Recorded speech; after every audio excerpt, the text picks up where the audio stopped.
кызырга жолукканда эле бармагын бассаң бармагы жумшак болот деген уламыштардан бери айтып жүрүп, ошентип таппай акыры азып, аты ыргайдай өзү торгойдой болуп, темир аягы теменедей, темир өтүгү теңгедей болуп калган кезде өзү аксакал болуп, буурул чач болуп кайтып келатканда алдынан апак кийинген кызырдай болгон бир абышка жолугуптур. Анан сурайт дейт. Кызыр болсо ушул болду, болбосо жок деп кучактай калып эле бармагын басканда аксакал күлүйүптүр. Кадимкидей бармак да. Күлгөндө тиги мостоюп туруп калат экен. Ойлогонуңдай болбой калдымбы дейт. Ооба дейт. Кайдан келатасың? Ушинтип кызырды издеп чыкканыма ушундай болду, таппай калдым эми. Өзүң кайдан келатасың? Баландай деген айылдан келатам. Айылыңда ырчылар барбы дейт. Жырабылар барбы дейт. Четинен сууруп салмаларбы? Баатырлар барбы? Экөө бириксе үчөөнүн мурдун канаты. Чешендериң барбы? Тили тизесине жетет.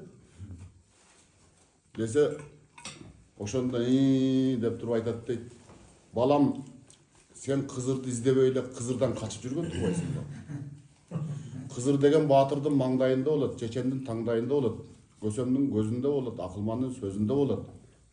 Ошол тегерегиңдегилердин баары кызыр салган кишилер экен. Ошолордон качып чыгып сен эмнени издейсиң деген экен да. 7 кишинин бири кызыр дегенде ошол ал көпчүлүккө болгон мамиледен улам балдар эмес, силерге дагы айтып атам.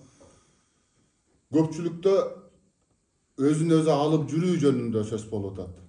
Кызыр алейхисаламга жолуккандай ар бирин кызырдай көрүп, ошолордой мамиле жасасаң, алар дагы сага кызырга мамиле жасагандай мамиле жасайт.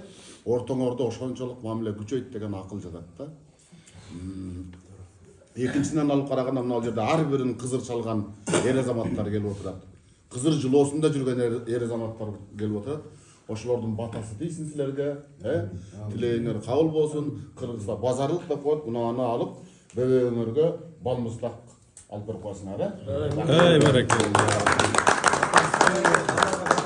баракалла.